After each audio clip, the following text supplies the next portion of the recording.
Congolaises, Congolais, très chers compatriotes, l'heure est grave, elle est très grave. Nous vivons sans doute les heures les plus sombres de notre histoire. La balkanisation de notre pays que l'on redoute depuis 1960 n'est plus une menace lointaine. Elle est en marche, à grands pas.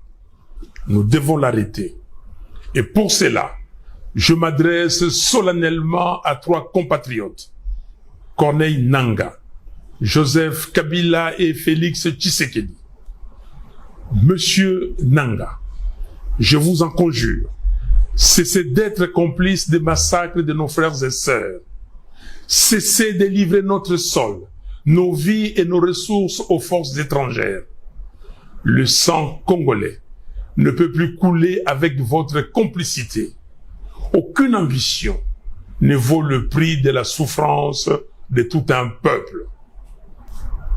Monsieur Kabila, aucune raison, même stratégique, ne saurait justifier une collaboration avec ceux qui déchirent notre pays.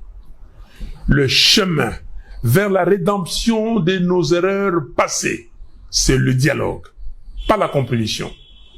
Je vous exhorte de quitter Goma, cette ville martyre, aujourd'hui occupée avec la complicité des forces ennemies. L'histoire ne pardonne pas les trahisons, encore moins celles faites à la patrie. Monsieur Tshisekedi, vous avez le devoir de ne pas laisser notre génération être celle qui aura vu le Congo se désintégrer. J'en appelle à un sursaut d'honneur et de responsabilité. Je veux vous voir, non pas pour une faveur, mais pour une discussion directe, sans faux semblant, sans compromission, mais par patriotisme, afin de trouver une issue digne à cette crise existentielle. Oui, s'il faut mourir pour que le Congo renaisse, alors mourons. Mais que notre mort soit utile. Que ce combat soit celui pour la résurrection nationale. Peuple congolais, dressons nos fronts longtemps courbés. Ces paroles de notre hymne national ne doivent plus rester des mots vides. Face au danger des morts, le sauvetage est la seule issue. Levons-nous, unis tous ensemble. Soyons déterminés, refusons la fatalité. Choisissons la patrie.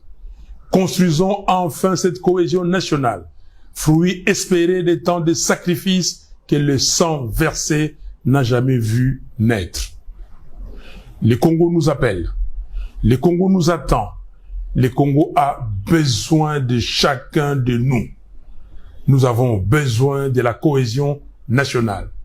Que Dieu bénisse le Congo et son vaillant peuple. Je vous remercie.